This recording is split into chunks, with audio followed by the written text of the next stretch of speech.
आनंद आनंद आनंद।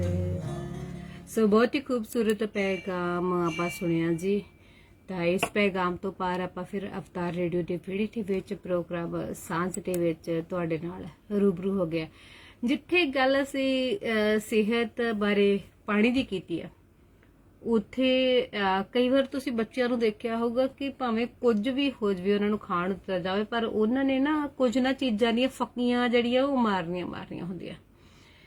भाव कई बार किसी ने बहुत खूबसूरत कहा सी कि असी ना दुकान तो जाने उत्थों फल लैके आने ना, चल अमरूद की गल सीधी कर ली, पुछदे आ कि अमरूद मिठा है ना, ते लिया के उन्होंने विचारे नूं खाने काहदे नाल, लूण दे नाल।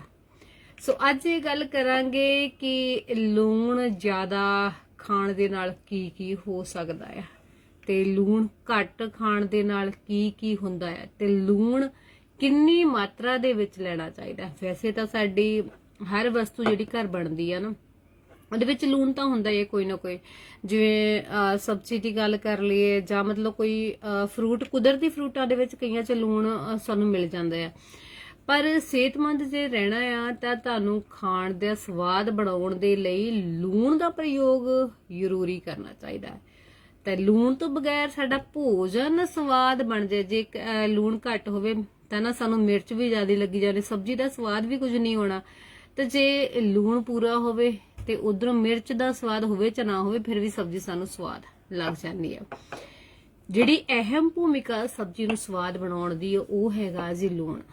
ਤਾਂ ਇੱਕ ਸਰਚ ਦੇ ਵਿੱਚ ਵੀ ਆਇਆ ਹੈ ਕਿ ਲੂਣ ਇੱਕ ਐਸਾ ਪਦਾਰਥ ਹੈ ਨਾ ਸਾਡੇ ਲਈ, ਜਿਹੜਾ ਕਿ ਸਾਨੂੰ ਠੀਕ ਰੱਖਣ ਦੇ ਵਿੱਚ ਬਹੁਤ ਵਧੀਆ ਹੈ।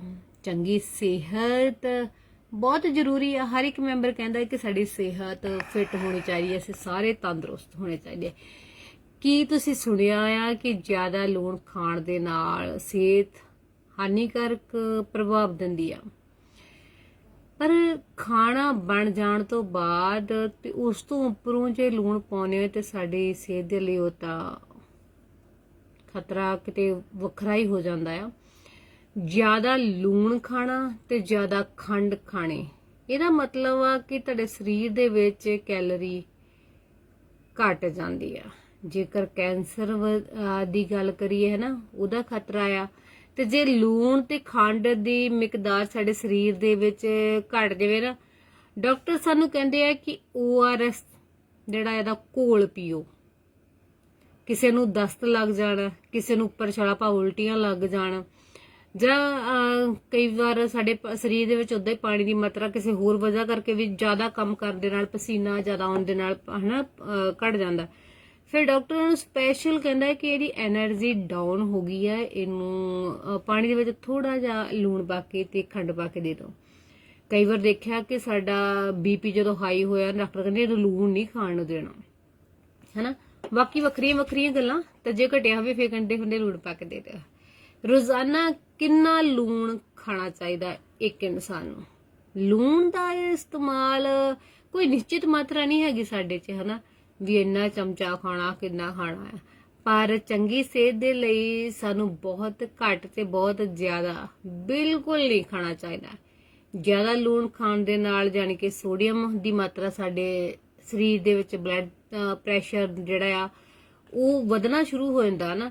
ਤੇ ਨੈਸ਼ਨਲ ਅਕੈਡਮੀ ਆਫ ਉਹਦੇ ਮੁਤਾਬਿਕ ਸਾਨੂੰ ਰੋਜ਼ਾਨਾ 2.300 ਮਿਲੀਗ੍ਰਾਮ ਤੋਂ ਘੱਟ ਲੂਣ ਖਾਣਾ ਚਾਹੀਦਾ ਹੈ। ਸੋ ਇਸ ਲਈ ਜ਼ਿਆਦਾ ਲੂਣ ਖਾਣ ਦੇ ਨਾਲ ਕੀ ਹੁੰਦਾ? High blood pressure. High blood pressure ਜਦੋਂ ਫਿਰ ਹੁੰਦਾ ਹੈ ਤਾਂ ਫਿਰ ਪਤਾ ਨਹੀਂ ਡਾਕਟਰ ਦੇ ਸਾਹਮਣੇ ਕੀ ਅਸੀਂ ਆਪਣੇ ਉਹ ਦੱਸਦੇ ਕਿ ਮੈਨੂੰ ਇਦਾਂ ਹੋ ਰਿਹਾ, ਮੈਨੂੰ ਇਦਾਂ ਹੋ ਰਿਹਾ। ਜ਼ਿਆਦਾ ਲੂਣ ਖਾਣ ਦੇ ਨਾਲ ਹਾਈ ਬਲੱਡ ਪ੍ਰੈਸ਼ਰ ਦੀ ਜਿਹੜੀ ਸਮੱਸਿਆ ਹੁੰਦੀ ਆ, ਪਰ ਖਾਣੇ ਵਿੱਚ ਲੂਣ ਘੱਟ ਪਾਓ, ਉਹਨੂੰ ਤਾਂ ਨਾ ਮਾਤਰ ਜਿਹਾ ਲੂਣ ਪਾਓ। ਜੇਕਰ ਤੁਹਾਡੇ ਖਾਣੇ ਦੇ ਵਿੱਚ ਲੂਣ ਘੱਟ ਰਹੇਗਾ ਤਾਂ ਉੱਪਰ ਨਹੀਂ ਜਾਓਗੇ, ਭਾਵ ਕਿ ਦੁਨੀਆ ਤੋਂ ਉੱਪਰ ਨਹੀਂ ਜਾਓਗੇ ਹੈ ਨਾ। ਸੋ ਲੂਣ ਜ਼ਿਆਦਾ ਵੈਸੇ ਵੀ ਖਤਰਨਾਕ ਆ, ਤੇ ਲੂਣ ਘੱਟ ਤਾਂ ਕੁਝ ਹੱਦ ਤੱਕ ਅਸੀਂ ਇਹਨੂੰ ਕਿਤੇ ਨਾ ਕਿਤੇ ਕਿਸੇ ਨਾ ਕਿਸੇ ਰੂਪ ਵਿੱਚ ਲੈ ਹੀ ਦਿੰਦੇ ਹਾਂ।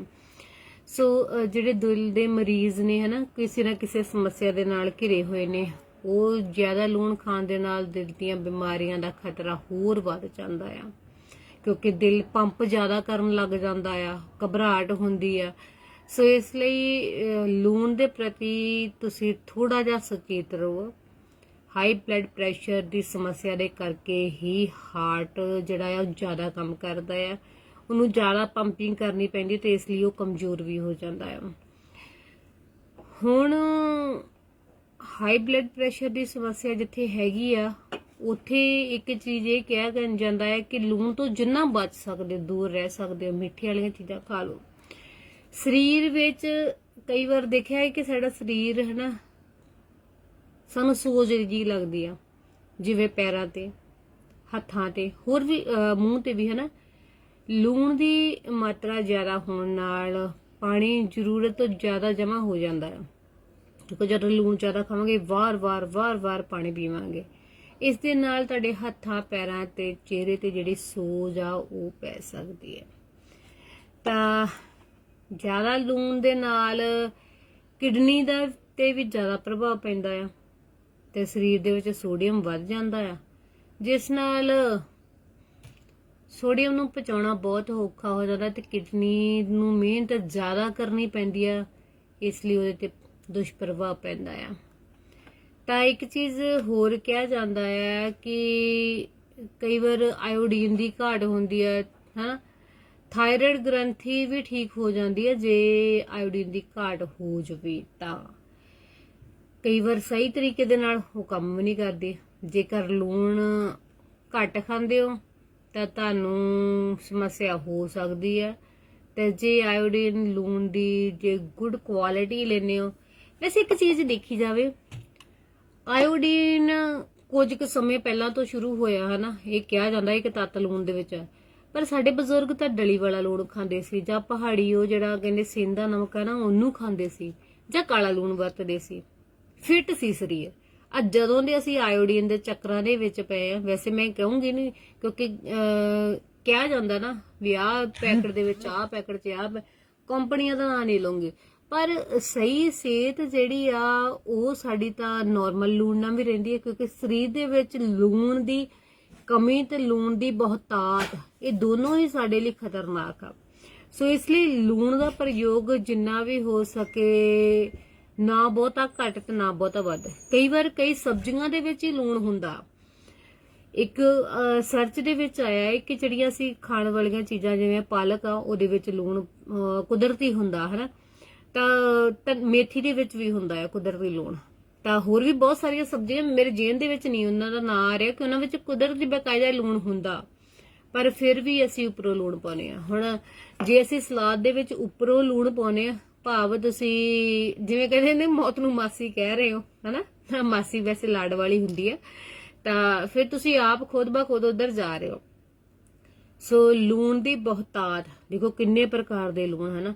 ਹੁਣ ਅਸੀਂ ਮਾਰਕੀਟ ਦੇ ਵਿੱਚ ਜਾਂਦੇ, ਸਿੰਧਾ ਵੱਖਰਾ ਹੁੰਦਾ ਹੈ, ਆਇਓਡੀਨ ਵੱਖਰਾ ਹੁੰਦਾ ਹੈ, ਮੋਟੀ ਡਲੀ ਵਾਲਾ ਵੱਖਰਾ ਹੁੰਦਾ ਹੈ, ਕਾਲਾ ਵੱਖਰਾ ਹੁੰਦਾ ਹੈ, ਤਾਂ ਇੱਕ ਪਹਾੜੀ ਲੂਣ ਹੋਰ ਹੀ ਤਰ੍ਹਾਂ ਦਾ ਹੁੰਦਾ, ਉਹ ਵੀ ਵੱਖਰਾ ਹੁੰਦਾ ਨਾ।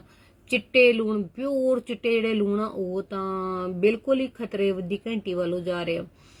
ਡਲੀਆਂ ਵਾਲੇ ਲੂਣ ਸਹੀ ਸੀ, ਠੀਕ ਆ ਜੀ, ਜਿਵੇਂ ਸਮੁੰਦਰ ਚੋਂ ਕੱਢ ਕੇ ਲਿਆਂਦਾ ਉਵੇਂ। ਸੇਂਦਾ ਨਮਕ, ਉਹਨੂੰ ਬਣਾਉਣ ਦੇ ਵਿੱਚ ਕੋਈ ਕੁਆਲਿਟੀ ਹੁੰਦੀ ਸੀ। ਪਹਾੜੀ ਲੂਣ ਜਿਹੜਾ ਹੁੰਦਾ ਸੀ ਉਹ ਵੀ ਵਧੀਆ ਹੁੰਦਾ ਸੀ। ਵੱਡੇ ਵੱਡੇ ਡਲੇ ਮੱਝਾਂ ਦੇ ਗਾੜੀ, ਹਨਾ, ਗਾਵਾਂ ਦੇ ਗਾੜੀ ਉਦਾਂ ਹੀ ਖੁਰਲੀਆਂ 'ਚ ਰੱਖ ਦਿੰਦੇ ਹੁੰਦੇ ਸੀ। ਸੋ ਕਾਲਾ ਲੂਣ ਬਣਾਉਣ ਦੇ ਵਿੱਚ ਇੱਕ ਪ੍ਰਕਿਰਿਆ ਦੇ ਵਿੱਚ ਜਾ ਕੇ ਫੇਰ ਬਣਦਾ ਆ, ਤੇ ਅਸੀਂ ਕੁਦਰਤੀ ਰੂਪ ਦੇ ਵਿੱਚ ਜਿਹੜਾ ਨਾਰਮਲੀ ਲੂਣ ਆ ਉਹ ਵੀ ਲੈ ਸਕਦੇ ਹਾਂ। ਪਰ ਕਹਿੰਦੇ ਨੇ ਕਿ ਜਿਹੜੀ ਐਡਵਰਟਾਈਜ਼ਮੈਂਟ ਆ ਉਹ ਕਿਤੇ ਨਾ ਕਿਤੇ ਸਾਡੇ ਦਿਮਾਗ ਦੇ ਵਿੱਚ ਇੱਕ ਚੀਜ਼ ਬਿਠਾ ਦਿੰਦੀ ਕਿ ਹਾਂ ਇਹ ਚੀਜ਼ ਮੇਰੇ ਲਈ ਨੁਕਸਾਨਦਾਇਕ ਹੈ, ਮੈਂ ਨਾ ਖਾਵਾਂ ਤੇ ਮੈਂ ਫਲਾਨੀ ਲੈ ਕੇ ਆਵਾਂ, ਹਨਾ। ਬਹੁਤ ਸਾਰੀਆਂ ਵੈਰਾਈਟੀਆਂ ਇਦਾਂ ਦੀਆਂ ਆਈਆਂ ਆ ਕਿ ਜਿਨ੍ਹਾਂ ਨੇ ਮਾਰਕੀਟ ਦੇ ਵਿੱਚ ਤਾਂ ਆਪਣਾ ਪੂਰਾ ਕਿ ਸਾਡੀ ਰਸੋਈ ਦੇ ਵਿੱਚ ਵੀ ਘਰ ਕਰ ਲਿਆ, ਪਰ ਅਸਲ ਦੇ ਵਿੱਚ ਸਾਡੀ ਸਿਹਤ ਦੇ ਲਈ ਫਾਇਦੇਮੰਦ ਕੁਝ ਚੀਜ਼ਾਂ ਨਹੀਂ ਉਹਨਾਂ ਵਿੱਚੋਂ। ਕੁਝ ਚੀਜ਼ਾਂ ਹੈਗੀਆਂ ਕਿਉਂਕਿ ਜਿਹੜੀ ਖਾਸ ਪਿਓਰ ਸ਼ੁੱਧ ਚੀਜ਼ ਹੁੰਦੀ ਨਾ, ਉਹਦਾ ਪ੍ਰਚਾਰ ਪ੍ਰਸਾਰ ਮੌਖਿਕ ਰੂਪ ਦੇ ਵਿੱਚ ਇੱਕ ਤੋਂ ਦੂਜੇ ਤੱਕ ਹੁੰਦਾ ਹੈ, ਐਡਵਰਟਾਈਜ਼ਮੈਂਟ ਉਹਦੀ ਜ਼ਿਆਦਾ ਨਹੀਂ ਹੁੰਦੀ। ਬਾਕੀ ਜੋ ਤੁਹਾਨੂੰ ਪਚਦਾ ਤੁਸੀਂ ਖਾਈ ਜਾਓ, ਪਰ ਲੂਣ ਵੱਧ ਜੇ ਖਾਓਗੇ ਤਾਂ ਫਿਰ ਬਿਮਾਰੀਆਂ ਦੇ ਘੇਰੇ ਦੇ ਵਿੱਚ ਤਾਂ ਆ ਜਾਵਾਂਗੇ। ਪਹਿਲੀ ਗੱਲ ਕੀਤੀ ਆਪਾਂ ਪਾਣੀ ਦੀ, ਦੂਸਰੀ ਗੱਲ ਕਰ ਰਹੇ ਆਪਾਂ ਲੂਣ ਦੀ, ਸੋ ਪਾਣੀ ਲੋੜ ਤੋਂ ਵੱਧ ਤੇ ਪਾਣੀ ਖੜੇ ਹੋ ਕੇ ਪੀਣ ਦੇ ਨਾਲ ਹਨਾ ਤੇ ਸਾਡੀ ਜਿੱਦਾਂ ਕਹਿੰਦੇ ਕਿ ਪਾਣੀ ਅਸੀਂ ਰੂਪ ਪੀਨੇ ਆ, ਤਾਂ ਕਹਿੰਦੇ ਕਿ ਪਾਣੀ ਖੜੇ ਹੋ ਕੇ ਪੀਨੇ ਹੋ ਤੇ ਆਉਣ ਵਾਲੇ ਸਮੇਂ ਦੇ ਵਿੱਚ ਗੋਡਿਆਂ ਦਾ ਦਰਦ, ਜੋੜਾਂ ਦੇ ਦਰਦ ਤੋਂ ਤੁਹਾਨੂੰ ਕੋਈ ਨਹੀਂ ਬਚਾ ਸਕਦਾ। ਚੌਂਕੜੀ ਮਾਰ ਕੇ ਪੀਨੇ ਹੋ ਜਾਂ ਬੈਠ ਕੇ ਮੰਜੇ ਤੇ ਜਾਂ ਕੁਰਸੀ ਤੇ ਬੈਠ ਕੇ ਸਥਿਰਤਾ ਦੇ ਨਾਲ ਹੌਲੀ ਹੌਲੀ ਪੀਨੇ ਹੋ, ਉਹਦੇ ਨਾਲ ਕੋਈ ਨਹੀਂ। ਖੜੇ ਅਸੀਂ ਕਈ ਵਾਰ ਸਫ਼ਰ ਦੇ ਵਿੱਚ ਹੁੰਨੇ ਆ ਤੇ ਬੋਟਲ ਸਾਡੇ ਕੋਲ ਹੁੰਦੀ, ਬੋਤਲ ਹਨਾ, ਤਾਂ ਉਹਦੇ ਵਿੱਚ ਪਾਣੀ ਪਾ ਕੇ ਖੜੇ ਖੜੇ ਪੀਵੀ ਜਾਂਦੇ, ਪੀਨੇ ਵੀ ਸਪੀਡ ਦੇ ਨਾਲ ਇੱਕਸਾਰ, ਤਾਂ ਉਹ ਪਾਣੀ ਪੀਣ ਦਾ ਕੋਈ ਫਾਇਦਾ ਨਹੀਂ, ਕਿਉਂਕਿ ਉਹਨੇ ਸਾਨੂੰ ਕੋਈ એનર્ਜੀ ਨਹੀਂ ਦੇਣੀ, ਉਹਨੇ ਕੋਈ ਸਾਡੇ ਲਈ ਕੋਈ ਫਾਇਦਾ ਨਹੀਂ ਕਰਨਾ, ਨੁਕਸਾਨ। ਜਿਹੜਾ ਇੱਕਸਾਰ ਪਾਈਪ ਦੇ ਵਿੱਚ ਪਾਣੀ ਚਲੇ ਗਿਆ ਹਨਾ, ਤੇ ਗਾਂ ਜਿਹੜੇ ਕਈ ਜਗ੍ਹਾ ਤੇ ਪਾਈਪ, ਫੂਡ ਪਾਈਪ ਸਾਡੀ ਮੋਟੀ ਹੈ, ਕਈ ਥਾਂ ਤੇ ਬਰੀਕ ਆ, ਤੇ ਉਹ ਲੰਘਣ ਦੇ ਲਈ ਵੀ ਟਾਈਮ ਲੱਗਦਾ ਹੈ, ਤੇ ਉੱਥੇ ਕਿਤੇ ਨਾ ਕਿਤੇ ਇਹ ਨੁਕਸਾਨ ਵੀ ਕਰਦਾ। ਹੌਲੀ ਹੌਲੀ ਜਿਹੜਾ ਪੀਤਾ ਹੋਇਆ ਪਾਣੀ ਹੈ ਨਾ, ਸਹਿਜਤਾ ਦੇ ਨਾਲ ਕੀਤਾ ਹੋਇਆ ਘੁੱਟ ਘੁੱਟ ਕਰਕੇ ਪਾਣੀ, ਉਹ ਸਾਡੇ ਲਈ ਫਾਇਦੇਮੰਦ ਆ। ਤਾਂ ਇਸ ਲਈ ਆਪਣੇ ਪੀਣ ਤੇ ਖਾਣ ਦਾ ਥੋੜਾ ਜਿਹਾ ਧਿਆਨ ਰੱਖੋ। ਪਾਣੀ ਪੀਣਾ ਆ ਤੇ ਉਹਨੂੰ ਨਾਰਮਲੀ ਟੈਂਪਰੇਚਰ ਤੇ ਰੱਖੋ, ਬਹੁਤਾ ਠੰਡਾ ਤੇ ਬਹੁਤਾ ਗਰਮ। ਗਰਮ ਵਾਲਾ ਪਾਣੀ ਵੱਲ ਕੋਈ ਜਾਂਦਾ ਨਹੀਂ। ਜੇ ਗਰਮ ਪੀਣਾ ਵੀ ਚਾਹੁੰਦੇ ਪਾਣੀ, ਚਾਹ ਤੇ ਜਾਂ ਹੋਰ ਕੋਈ ਰੂਪ ਦੇ ਵਿੱਚ, ਤੇ ਭਾਈ ਰੰਗ ਬਰੰਗਿਆ ਪਾਣੀ ਉਹ ਤੋਂ ਬਚ ਜਾਓ। ਨਾਰਮਲ ਪਾਣੀ ਜਿਹੜਾ ਹੈਗਾ ਉਹਨੂੰ ਪੀਓ ਤੇ ਤੁਹਾਡੀ ਸਿਹਤ ਸਹੀ ਰਹੂਗੀ। ਕਿਉਂਕਿ ਇੱਕ ਸਰਚ ਦੇ ਵਿੱਚ ਆਇਆ ਹੈ ਕਿ ਅਸੀਂ ਰੋਜ਼ਾਨਾ ਜਿਹੜਾ ਪਾਣੀ ਪੀਨੇ ਆ ਨਾ, ਉਹਨੂੰ ਸਹੀ ਤਰੀਕੇ ਦੇ ਨਾਲ ਜੇ ਅਸੀਂ ਨਹੀਂ ਪੀਨੇ ਤਾਂ ਕੁਝ ਗਲਤੀਆਂ ਕਰ ਲੈਨੇ ਆ, ਤਾਂ ਫਿਰ ਆਉਣ ਵਾਲੇ ਸਮੇਂ ਦੇ ਵਿੱਚ ਦਿੱਕਤ ਹੁੰਦੀ ਹੈ। ਤੇ ਲੂਣ ਉੱਪਰੋਂ ਪਾ ਕੇ ਕੱਚਾ ਲੂਣ ਨਹੀਂ ਖਾਣਾ, ਲੋੜ ਤੋਂ ਵੱਧ ਲੂਣ ਨਹੀਂ ਖਾਣਾ। ਜਿੰਨਾ ਸਹਿਜਤਾ ਤੇ ਸਵਾਦ ਦੇ ਲਈ ਜ਼ਰੂਰੀ ਹੈ ਹਲਕਾ ਜਿਹਾ ਉਹਨਾਂ ਕੇ ਪਾਓ। ਹਰ ਚੀਜ਼ ਦੇ ਵਿੱਚ ਲੂਣ ਨਾ ਪਾਈ ਜਾਓ, ਤੇ ਕਿਉਂਕਿ ਜਿਹੜੀ ਚੀਜ਼ ਜਿੰਨੀ ਮਾਤਰਾ ਦੇ ਵਿੱਚ ਚਾਹੀਦੀ ਹੈ, ਪੁਰਾਣੇ ਬਜ਼ੁਰਗ ਬਹੁਤਾ ਲੂਣ ਨਹੀਂ ਛਕਦੇ ਸੀ, ਜਿਹੜਾ ਉਹਨਾਂ ਕੋਲ ਡਲੀ ਵਾਲਾ ਲੂਣ ਸੀ ਉਹ ਸਹੀ ਸੀ ਹਨਾ, ਤਾਂ ਉਹ ਲੂਣ ਖਾ ਕੇ ਤੇ ਬਾਅਦ ਵਿੱਚ ਕੰਮ ਕਰਦੇ ਸੀ, ਉਹ ਪਸੀਨੇ ਦੇ ਰੂਪ ਦੇ ਵਿੱਚ ਲੂਣ ਜਿਹੜਾ ਹੈ ਬਾਹਰ ਨਿਕਲ ਜਾਂਦਾ ਸੀ।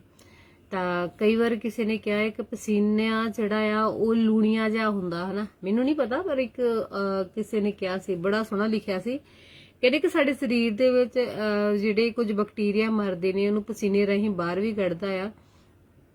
ਤਾਂ ਇਸ ਲਈ ਪਾਣੀ ਸਾਡੀ ਸਿਹਤ ਦੇ ਲਈ ਜ਼ਰੂਰੀ ਹੈ। ਪਾਣੀ ਤੇ ਲੂਣ ਇਹ ਖਾਦ ਖੁਰਾਕ ਦੇ ਵਿੱਚ ਅਸੀਂ ਸ਼ਾਮਲ ਕਰ ਲਈਏ ਤਾਂ ਆਉਣ ਵਾਲੇ ਸਮੇਂ ਦੇ ਵਿੱਚ ਅਨੇਕਾਂ ਬਿਮਾਰੀਆਂ ਤੋਂ ਅਸੀਂ ਛੁਟਕਾਰਾ ਪਾ ਸਕਦੇ ਹਾਂ। ਤੇ ਨਾਲ ਦੀ ਨਾਲ ਅਸੀਂ ਗੱਲ ਕੀਤੀ ਸੀ ਪਪੀਤੇ ਦੇ ਪੱਤਿਆਂ ਦੇ ਪ੍ਰਯੋਗ ਦੀ। ਸੋ ਜੀਵਨ ਬਹੁਤ ਕੀਮਤੀ ਹੈ ਤੇ ਇਸ ਜੀਵਨ ਨੂੰ ਜਿਹੜਾ ਆ ਤੁਸੀਂ ਸਥਿਰ ਬਣਾ ਕੇ ਰੱਖੋ। ਤਾਂ ਆਓ ਫਿਰ ਇੱਕ ਪੈਗਾਮ ਦੇ ਨਾਲ ਤੁਹਾਨੂੰ ਛੱਡ ਕੇ ਜਾ ਰਹੇ ਹਾਂ। ਅਗਲੀ ਕੜੀ ਦੇ ਵਿੱਚ ਫਿਰ ਮਿਲਾਂਗੇ। ਤਦ ਤੱਕ ਦੇ ਲਈ ਸਾਰਿਆਂ ਨੂੰ ਸਤਿ ਸ਼੍ਰੀ ਅਕਾਲ। ਜਿਉਂਦੇ ਵਸਦੇ ਰਹੋ, ਖੁਸ਼ ਰਹੋ, ਆਬਾਦ ਰਹੋ।